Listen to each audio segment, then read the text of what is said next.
Glória a Deus. Louvado e exaltado seja o nome santo do Senhor. Cumprimento o povo de Deus com a gloriosa paz do Senhor Jesus. A igreja pode se assentar. Fica à vontade. Você está na casa do seu Deus. Quero nesse momento agradecer a todos quanto diretamente e indiretamente contribuiu para o encontro de casais. Foi uma bênção. O nome do Senhor foi glorificado naquela noite, principalmente ao Osvaldo, e a Jo, que estava na direção do trabalho, toda a sua equipe, Gisele, Edmilson, que trabalhou ali, o Alain, a sua esposa, o William, sua esposa, a pastora Fabiana, que estava conosco, a Aline, também estava, os pastores, e os visitantes que estavam lá, a todos quantos contribuíram para esse trabalho, que Deus abençoe. Isso é ser igreja. Tem gente que gosta de estar na igreja, outros gostam de ser igreja.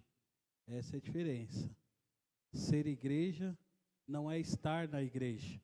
Ser igreja é se comportar como igreja. Amém? Nessa noite, confesso que, pelo que Deus já falou nesse lugar, as oportunidades, os louvores, tudo se encaixando, confesso que eu já estou cheio da presença do Senhor. O Senhor já falou grandemente comigo. Mas vamos falar um pouco da palavra do Senhor, que assim nos foi dado, a honra de estar ministrando nessa noite. Abra as vossas Bíblias, livro do Apocalipse. Lá vai o pastor Euclides de novo no livro do Apocalipse. É isso mesmo. É isso mesmo. Capítulo 3, versículo 19 e 20.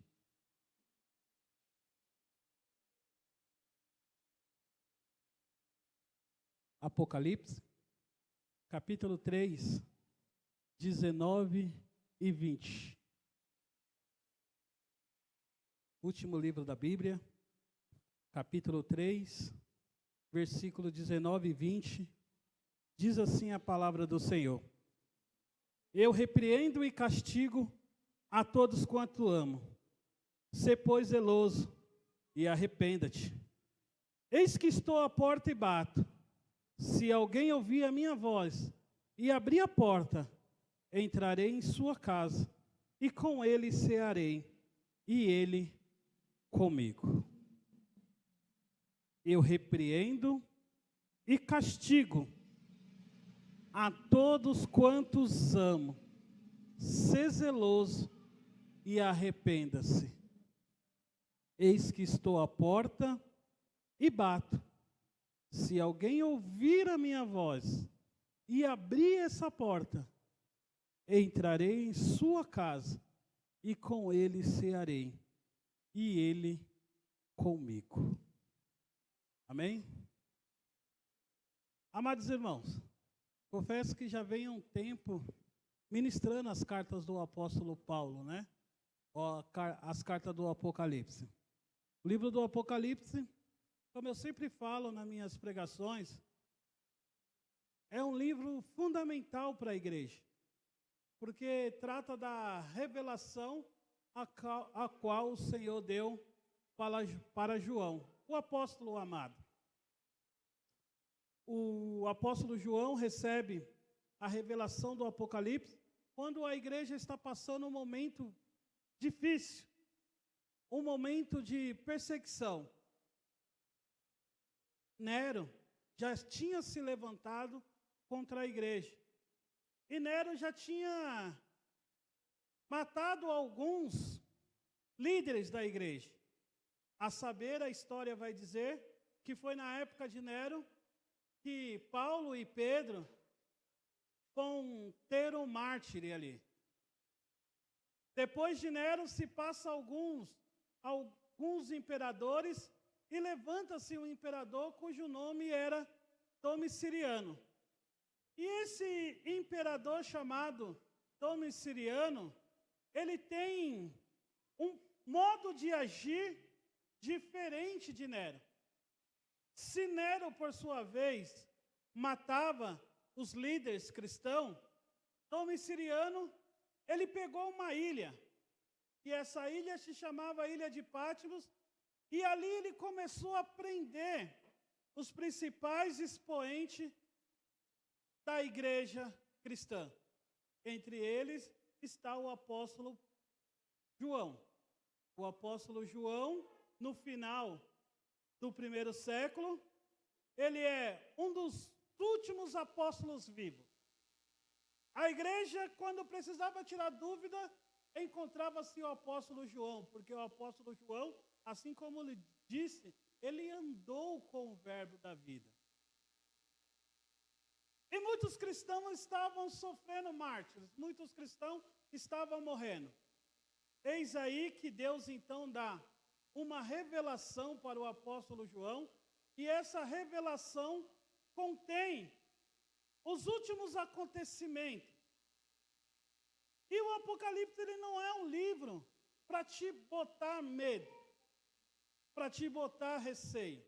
O próprio nome Apocalipse vai dizer que o significado é revelação. E qual é essa revelação que nós podemos entender ou absorver no livro do Apocalipse?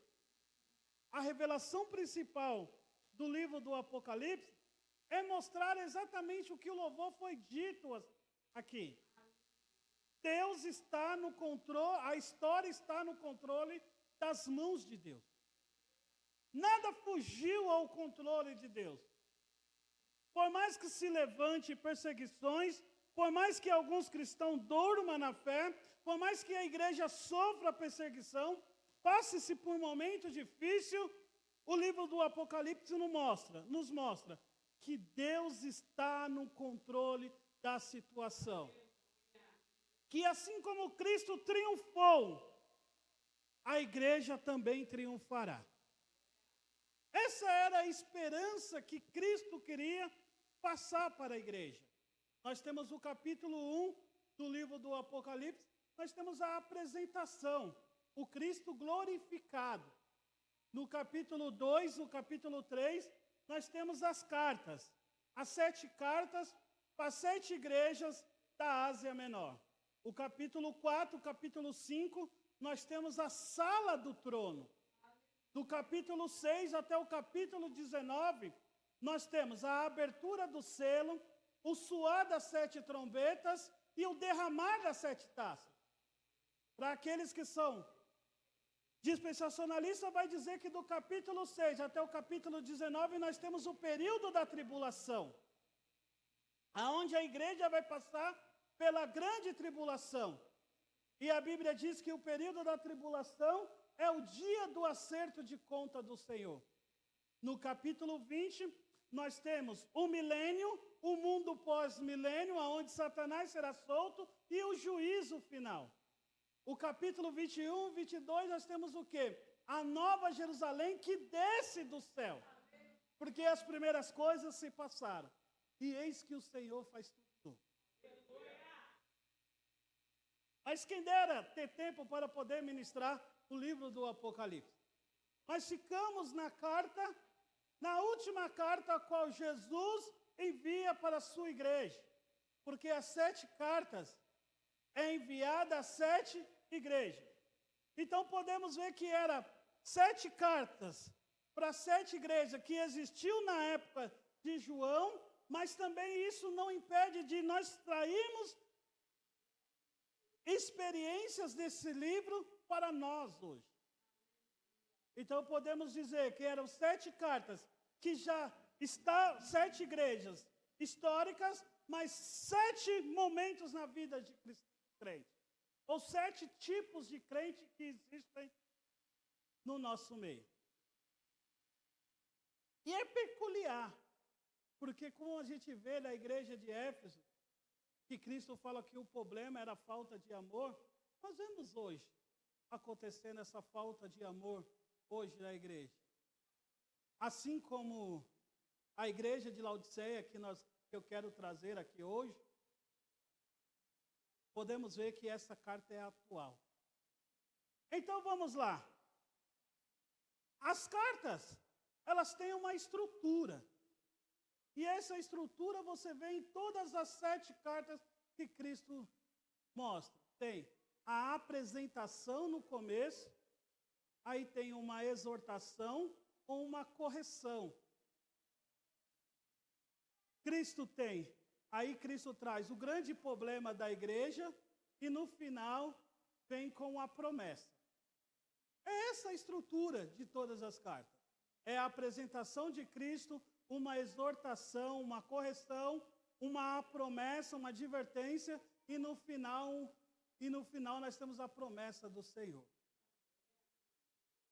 A carta de Laodiceia, Cristo, no versículo 14, Cristo se apresenta assim, porque temos a apresentação de Cristo para a igreja de Laodiceia. E eu quero falar um pouco, antes de entrar no versículo 14, antes que me esqueça, que a igreja de Laodiceia, ela foi uma das fundadas por Paulo. Se você pega o livro de Atos, ou melhor, se você pega a carta aos Colossenses, você vai ver que Colossos ficava próximo de Laodiceia.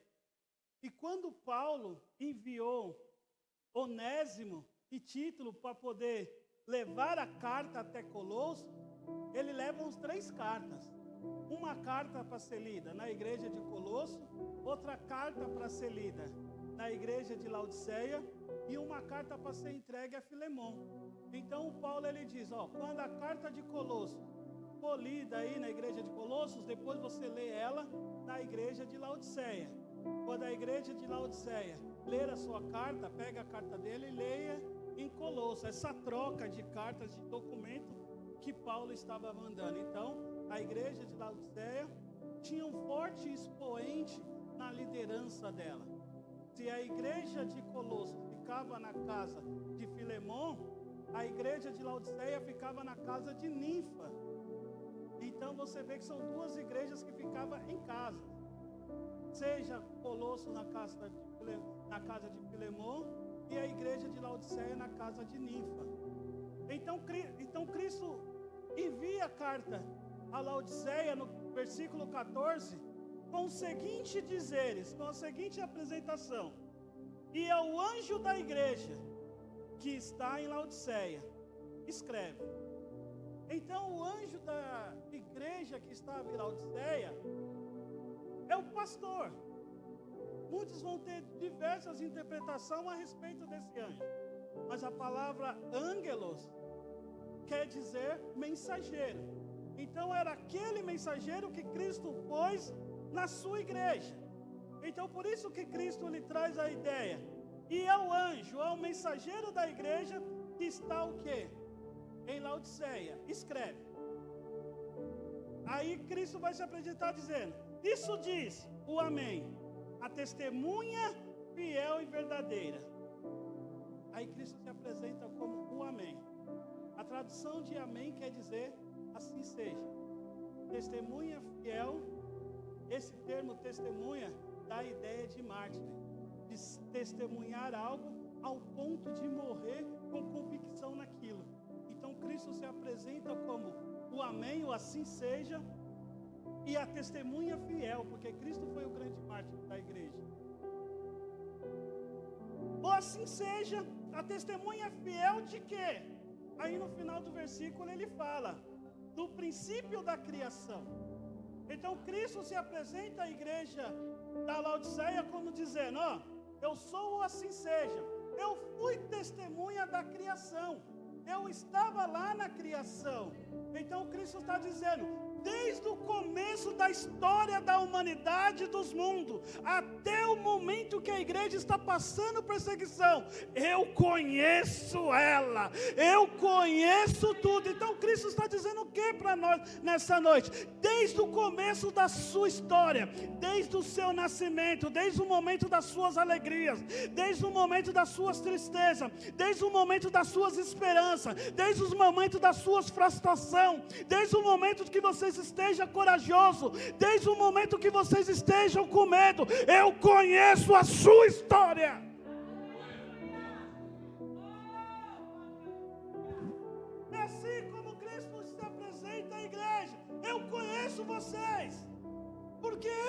testemunha fiel.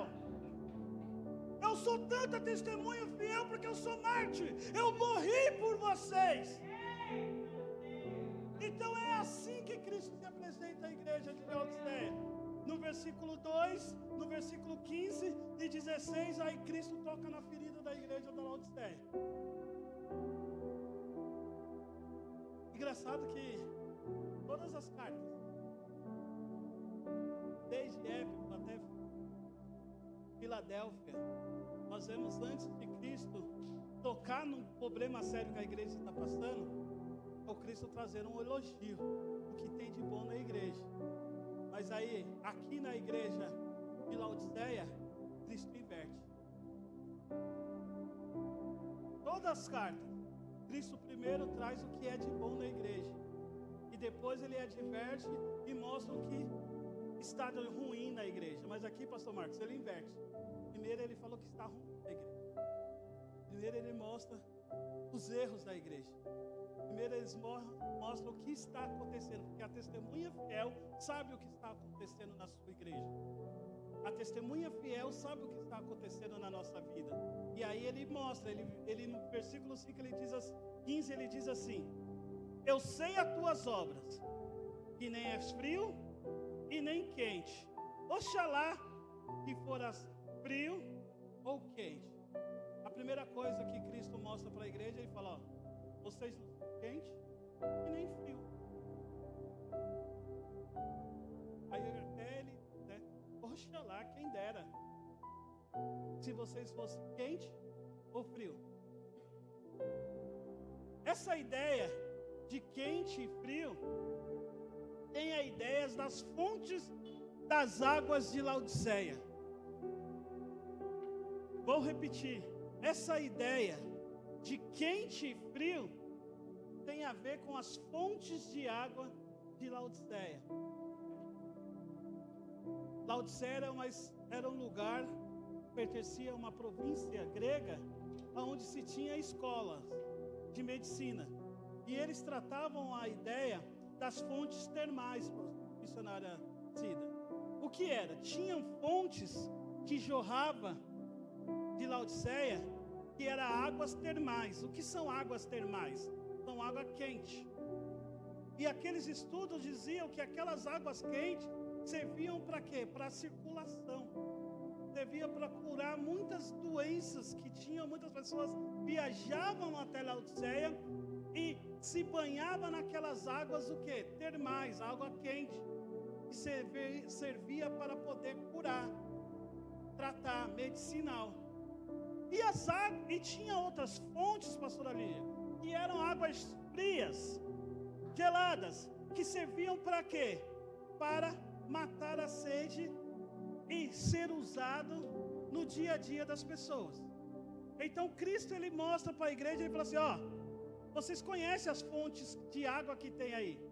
Aí eles falam, quando Cristo fala, vocês não são nem quente e nem frio, o autor está dizendo assim, ó, para a igreja de Laodiceia: o que sai de vocês não serve para curar e nem para matar a sede de ninguém.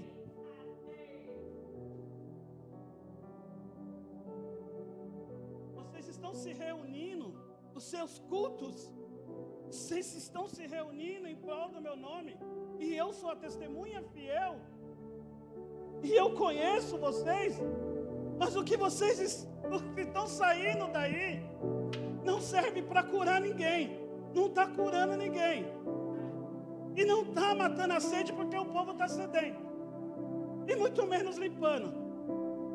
Aí Jesus ele diz: oxalá, quem dera que o que acontecesse na igreja fosse para curar ou fosse para matar a sede.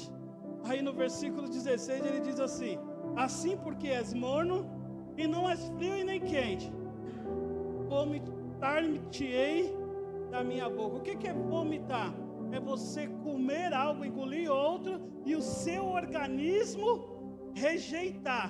Quando o seu organismo rejeita alguma coisa, a primeira defesa que ele faz é o quê?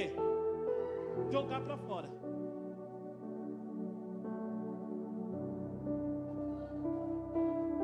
Aí Cristo vai falar assim, ó: Em palavras, tem coisas que estão acontecendo aí na igreja que não está curando ninguém, que não está matando ninguém. Então, como a igreja é meu corpo e a igreja é o corpo de Cristo, o que está acontecendo comigo? Eu estou comendo tudo isso aí, mas para auto se defender, estou fazendo.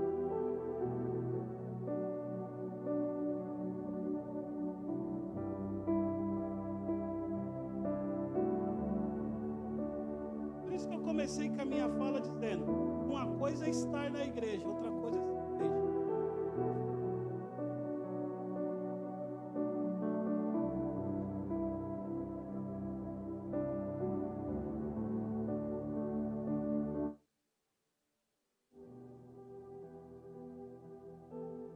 Cristo continua. Olha o que ele diz da igreja. Como dizes, rica sou, estou enriquecido e de nada tenho falta. E nós sabemos o motivo da igreja, porque Cristo não está engolindo o que está acontecendo na igreja. E repito, e aí você vê o motivo que Cristo está engolindo, vomitando aquilo que está acontecendo nele. Quando eu falo igreja, eu não falo paredes. Quando eu falo igreja, eu não falo banco. Quando eu falo igreja, eu não falo microfone. Quando eu falo igreja, você já sabe.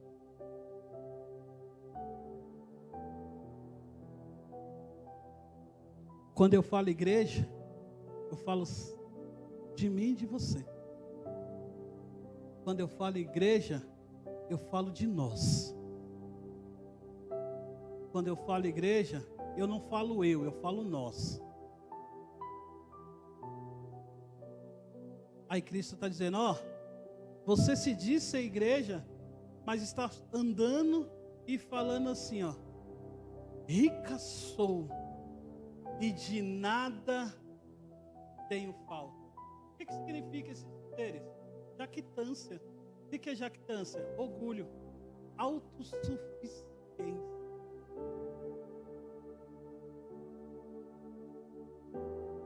Coisa que Cristo não tolera na sua igreja é autossuficiência, orgulho.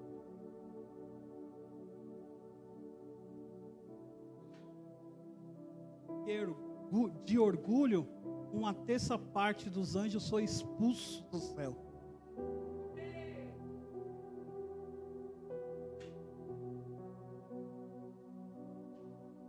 Aí Cristo está virando e está dizendo, com orgulho, não vamos chegar a lugar nenhum, não vamos curar ninguém.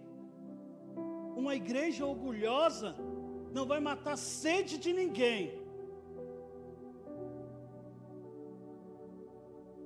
Aí Cristo traz 3 adjetivos fortes para a igreja. 3 adjetivos ele traz forte. No versículo 17. Aí Cristo, vocês acham que é alguma coisa? Vocês acham que já está suficiente? Não precisa de nada. Não precisa de ninguém. Pode andar com as suas vidas, nos seus controles. Da sua situação, aí Cristo diz assim, ó.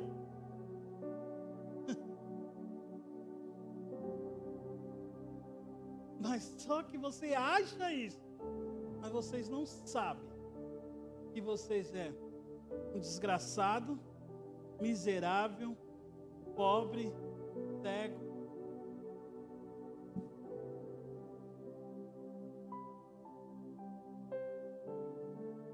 Pô, a igreja é desgraçada? São desgraçados, sim, porque esse termo desgraçado hoje é pejorativo. Hoje se torna como se fosse um xingamento.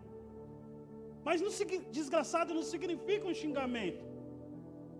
Desgraçado é o contrário de graça. Ou você tem graça, ou você não tem graça. Mas uma pessoa que não tem graça, ela é o quê? desgraçado, uma pessoa sem graça. E o que significa graça? Sabe por que vocês perderam a graça? Sabe por que vocês se tornaram sem graça, um desgraçado? Porque a sua autossuficiência anula a graça.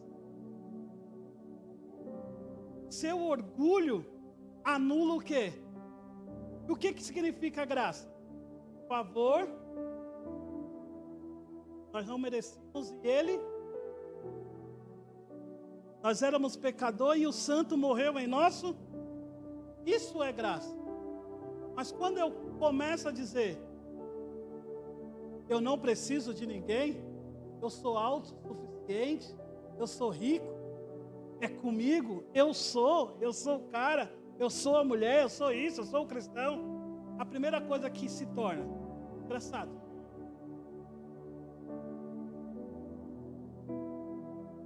Porque você está anulando o quê?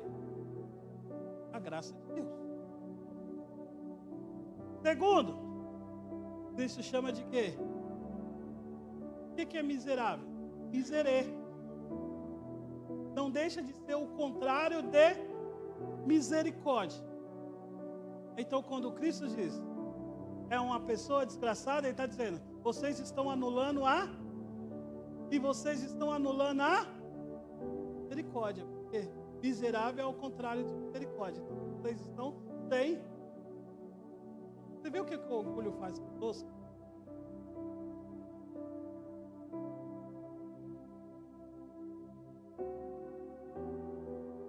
E as pessoas esquecem.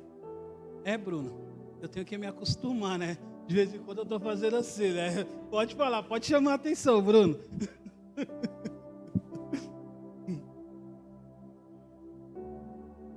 As pessoas entendem misericórdia de forma errada. Misericórdia é uma coisa, dó é outro sentimento. Dó é um sentimento incapaz.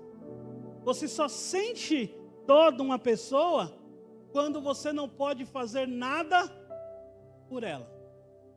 Aí vem o sentimento de quê? De dó, de pesar. O que é o sentimento de dó? Por mais que eu estou comovido com ela, por mais que eu estou sensível por ela, mas eu não posso fazer por ela. É por isso que Deus, Cristo não tem dó de ninguém.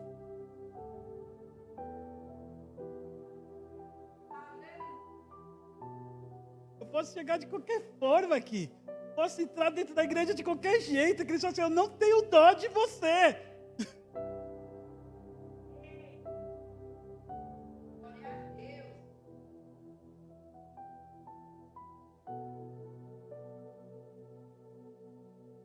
Cristo tem misericórdia. Porque misericórdia é o pesar de sentir a tristeza do outro, mas ter possibilidade de agir. Quando você fala, eu tenho misericórdia, estou sensível ao momento que você está passando. Eu estou sensibilizado com aquilo que está passando, mas eu vou te ver. Agora, quando você diz, eu tenho dó dessa pessoa, você está falando o quê?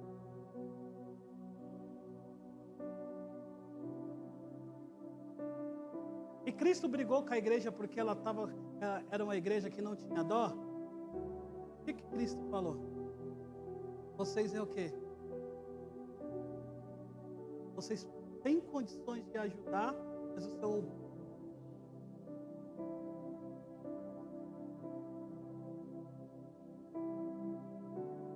tem condições de fazer, né? Começo.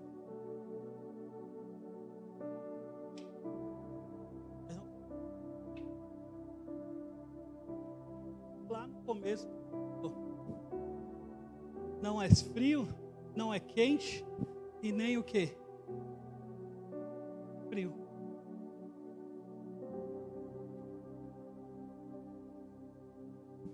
Posso continuar?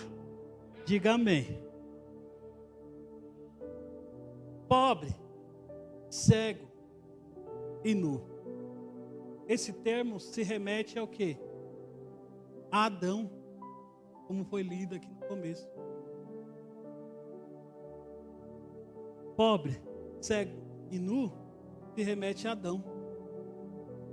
Porque quando Adão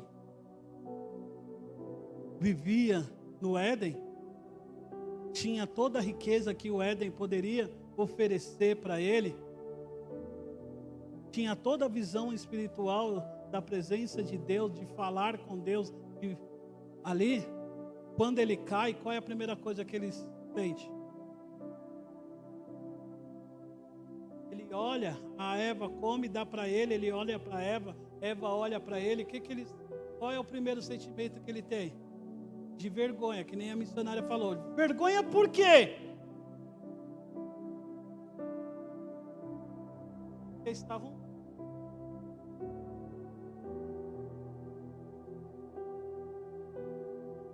Primeiro sentimento que o pecado nos traz é o quê?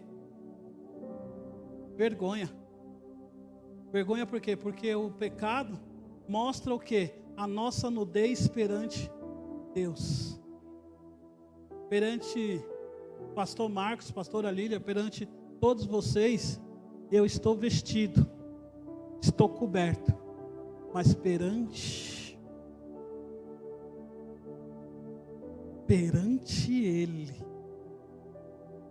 perante a testemunha fiel, perante ao Criador, perante ao Amém, perante ao Verbo, ao Cordeiro Santo de Deus, ao que foi morto e ressuscitou, ao que habita em nós, está à destra do Senhor, nós estamos como?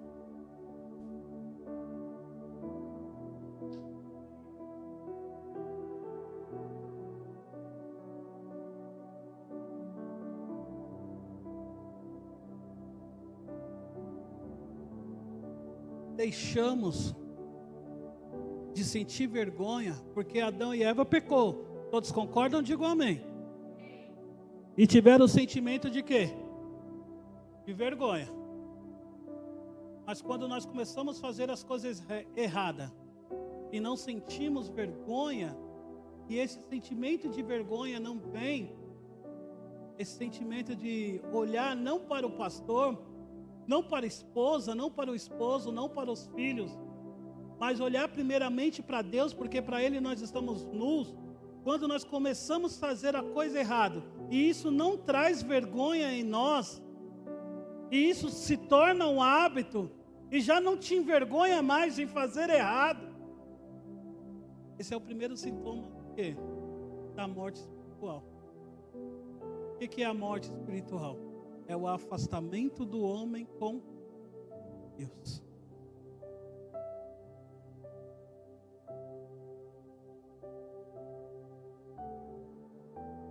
Tudo isso por causa do quê? Todos esses adjetivos ligam ao começo, o 15. Porque do que acontece? Orgulho. O orgulho deixa a gente o quê? Sem graça. O orgulho deixa a gente o quê? Sem misericórdia. O orgulho nos faz o quê? Envergonhados perante Deus. Por isso que Cristo disse: como que pode sair fontes para curar daí? Como que pode sair fonte de água viva para matar a sede daí?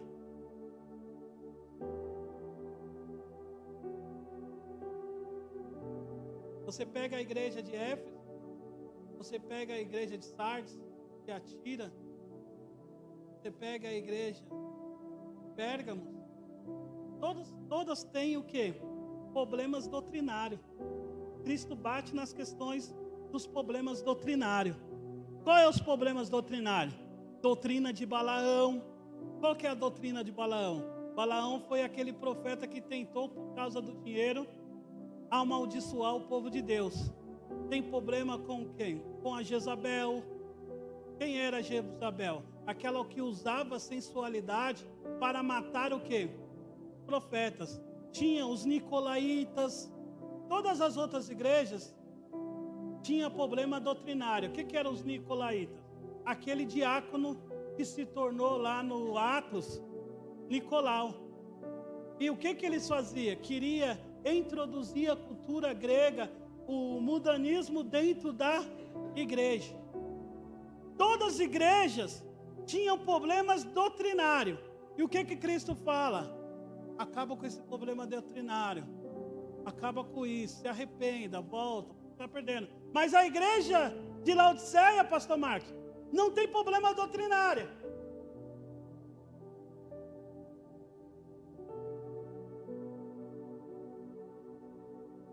A igreja de Laodiceia, pastora Raquel, não tem problema não tem problema doutrinário. Não tem falsa doutrina lá. Isso quer dizer que os irmãos são bons de Bíblia. Conhecem a verdade.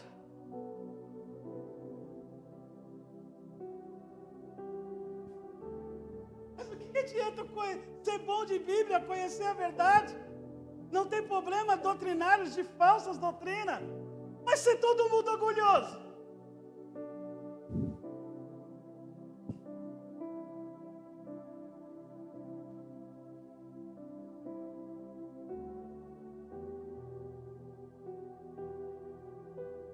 Qual é a falsa doutrina que tem na igreja, que entrou na igreja de Laodiceia?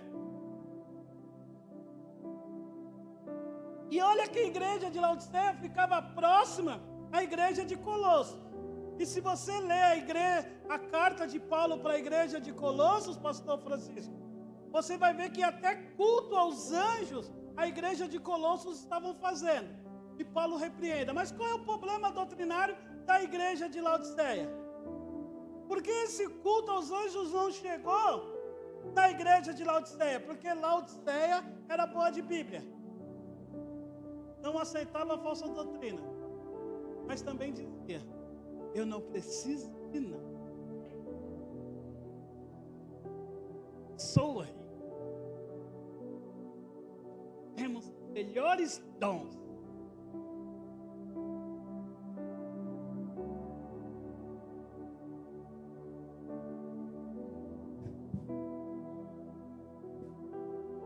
Olha para o beijo.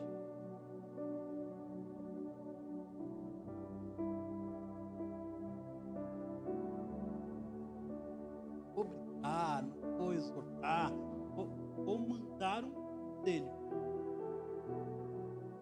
Dele pega quem?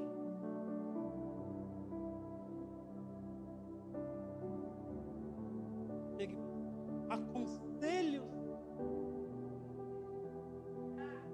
E não é dos pastores de Laodiceia, não é dos obreiros de Laodiceia. Aconselho-se que de mim quem? Obrigado. Mim quem? Jesus. Aí Jesus olha e fala assim: está acontecendo tudo isso na igreja, mas eu vou dar um conselho ainda para vocês. Aconselho que de mim, presbítero José, que de mim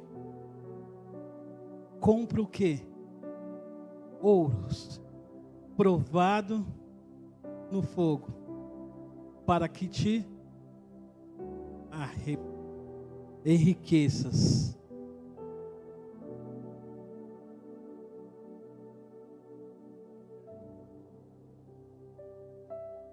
Sabe como é formado o ouro? O ouro é um dos metais mais preciosos que nós temos na terra. Ele não vem bonito, iluminado, brilhante assim não. Como chega na aliança, ou chega... Tem alguns até com cordão de ouro aí, né, Josafá? Cadê? Ouro de tolo, mas tudo bem. O ouro, ele chega bruto. Ele é achado lá na mina, chega a pepita. E uma coisa, para que o ouro seja valioso e ter algum valor, ele tem que fazer uma coisa essencial com o ouro, com esse metal precioso: tirar as impurezas. E para tirar a impureza desse metal, você só pode fazer uma coisa, que é o quê?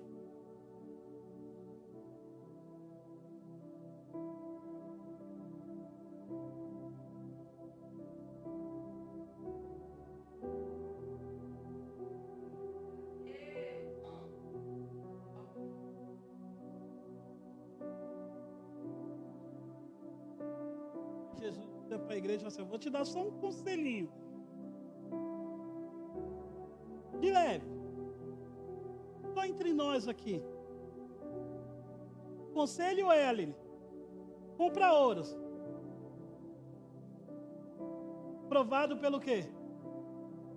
Porque esse ouro já passou do bruto para o puro. Depois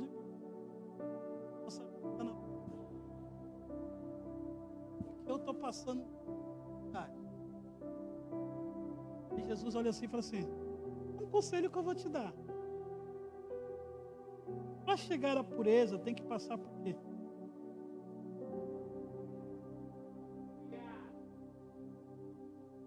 Assim como o ouro é puro, assim é a veste da igreja.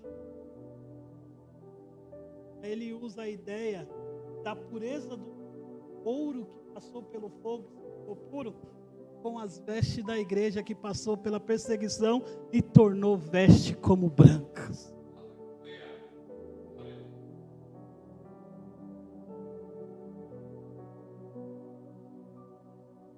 Mas não sei se vocês estão prestando atenção na pregação.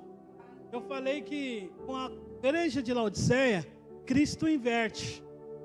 Ele fala o errado. Nas outras igrejas, ele aponta o positivo, depois eles falam o negativo.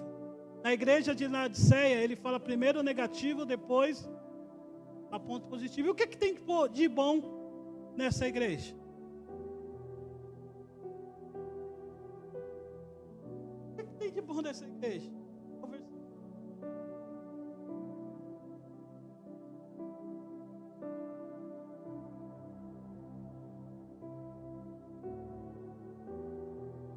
O que tem de bom dessa igreja?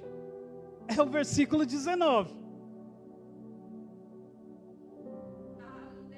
Consegue, Bruno? Peguei de calça curta, né? Mas tudo bem. Vale a pena. Depois a gente saia. Uma igreja cheia de orgulho, que não tem misericórdia. Uma igreja sem graça. Mas Cristo coloca algo positivo na igreja.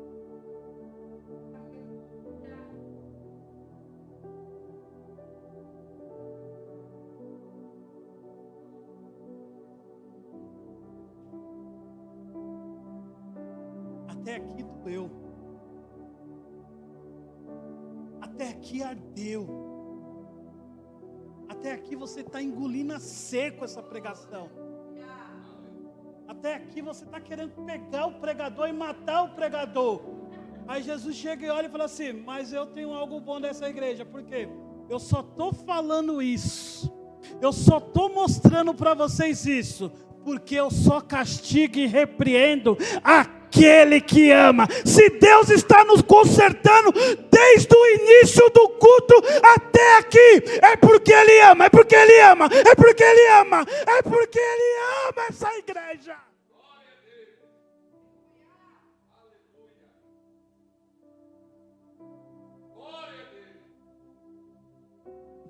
Se desde o começo está vindo palavra forte, é porque Ele ama. Se Ele está dizendo que nós perdemos a graça, os nossos cultos se tornou sem graça, é porque Ele ama, Ele quer ver um culto de verdade. Se Ele está falando que nós perdemos o jeito da misericórdia de tratar com os outros, é porque Ele ama, Ele está dizendo: vocês podem voltar a ter misericórdia um dos outros. Aleluia. Se Ele está dizendo, esse culto está nos envergonhando, as palavras estão nos envergonhando, é porque Ele está falando, vocês são capazes de fazer um culto aonde eu desço o céu e vocês sobem para Ele.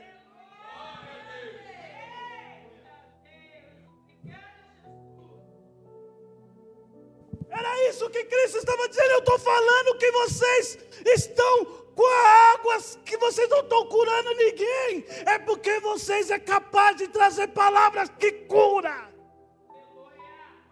Se o que está trazendo aqui não está matando a sede de ninguém, é porque vocês são capazes de fazer. Por quê? Porque eu amo vocês. Além de tudo, vocês têm o meu amor.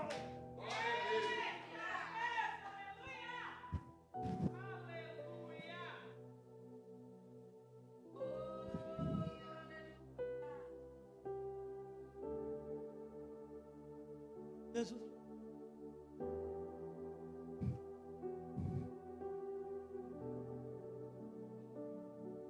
Vocês podem ter errado a mão.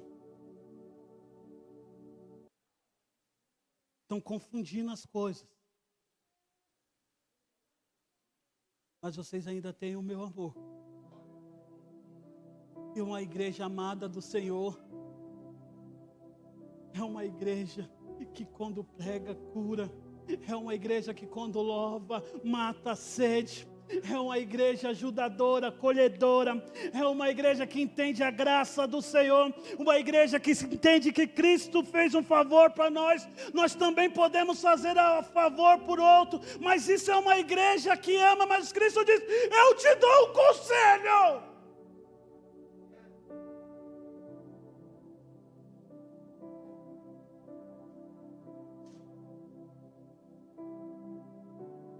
Isso é tão a parte boa da igreja, que o versículo 20 confirma o amor dele. Porque uma coisa é você falar, outra coisa é você fazer. Eu vou dizer, uma coisa é você falar, outra coisa é você fazer. Cristo fala e faz, diferente de muitos do que existe por aí.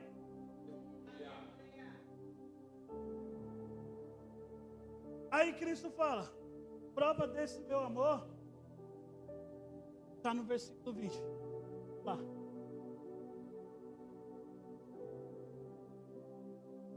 Vocês estão aí dentro aí, ó, cheio de orgulho, achando que é autossuficiente, não ajudando mais ninguém, sem graça.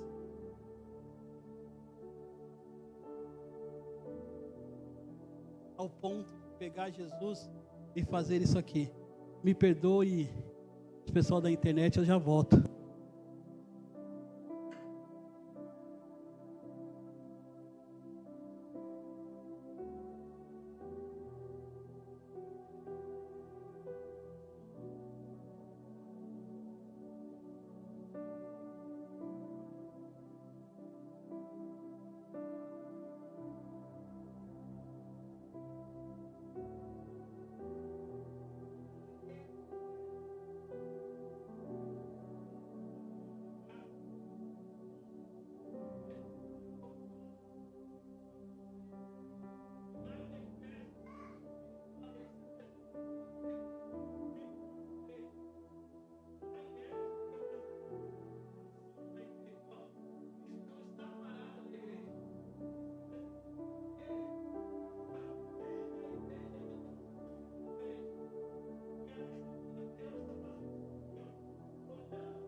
Se alguém ouvir a minha voz, você vê que Cristo, ele tem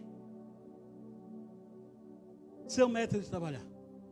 Ele fala: já que me expulsaram, agora primeiro vocês o quê? Ouve o quê? A repreensão que ele tem. Se alguém ouvir, eu bato, repreendo. E se alguém ouvir, e depois de ouvir, o que ele tem que fazer? Pelo menos hoje você não tem essa desculpa de dizer que não ouviu o Senhor falar com você. Você não pode abrir o seu coração por N motivo. Mas a desculpa de dizer que não ouviu o Senhor falar com você, você não tem. Porque Ele diz: se ouvir e abrir a porta, eu entrarei. Mas é igreja. Mas é igreja. E a igreja é de quem? É dele. Aí ele está falando assim, a pastora Fabiana: eu repreendo, bato, você ouve. E se você abrir, eu entrarei o quê? Porque a igreja que começou como igreja se tornou casa. É sua. Não é minha igreja. Tua casa. Porque só se torna igreja quando Cristo. E ele estava onde? Por isso que ele fala: eu bato, você ouve, você abre, porque é tua. Se é tua, continua aí, ó. Continua. Não é sua? A vida não é sua? Continua. Não é você? É eu que faço desse jeito. Então continua. É sua. É só um conselho só, continua. Casa é sua. Essa casa é sua. Então continua. Continua. Não precisa dar ouvida ao que eu estou falando. Continua. Eu bato. Eu falo. Da sua casa, é sua.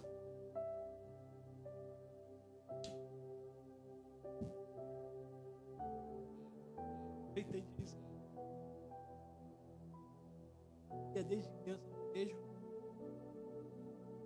Engraçado que era coisa complicada. Eu era um pouco mais novo do que eu já tem 13. Uns 12, por aí, a idade de Josafá. E a minha irmã mais velha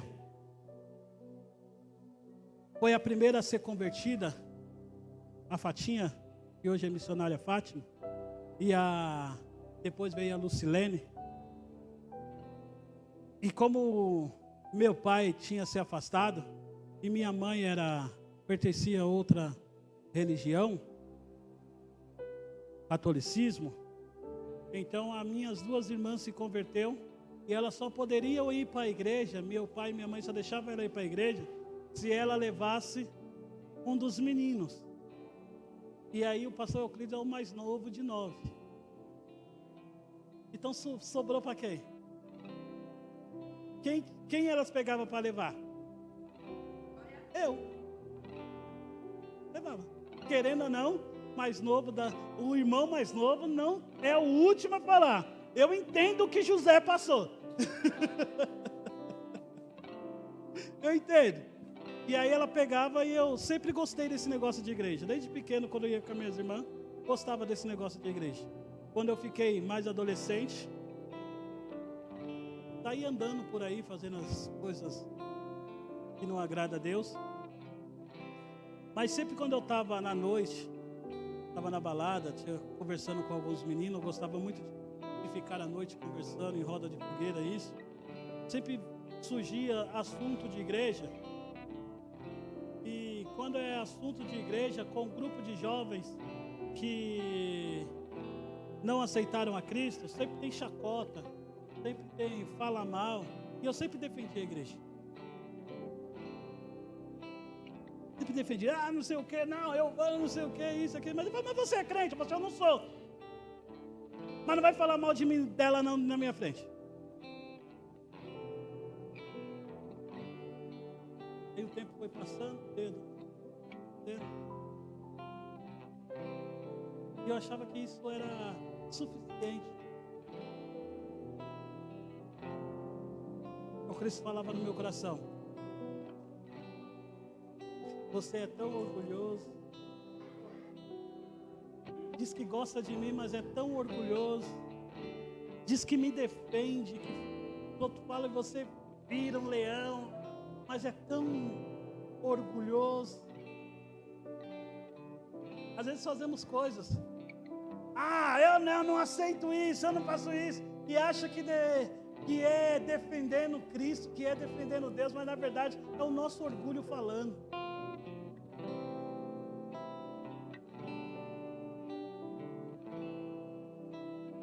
Eu sou homem de Deus, sou mulher de Deus, por isso, aquilo. Aí você olha, né? Aí Deus fala: é tão orgulhoso.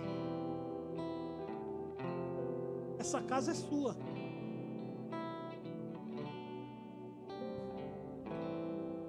Essa casa é sua. Mas eu vou bater na porta da sua casa e serei o convidado especial. E quando eu entrar na sua casa, a partir daí não se tornará mais sua. Você não estará mais sozinho nessa luta. Você não estará mais sozinha nessa peleja. Você não vai sentir mais esse sentimento de medo, de receio, frustração, decepção. Você não vai sentir esse mais sentimento de dúvida. Por quê? Porque o convidado especial chegou na sua casa. Ele é tão especial que ele vai dizer: agora é minha essa casa. E quando eu estou na casa, o valente está na casa. Muda a situação, muda a situação, muda a situação. Então nessa noite é um conselho. Ouve quem quer, pega quem quer, abre o coração nessa noite e deixa o convidado especial entrar.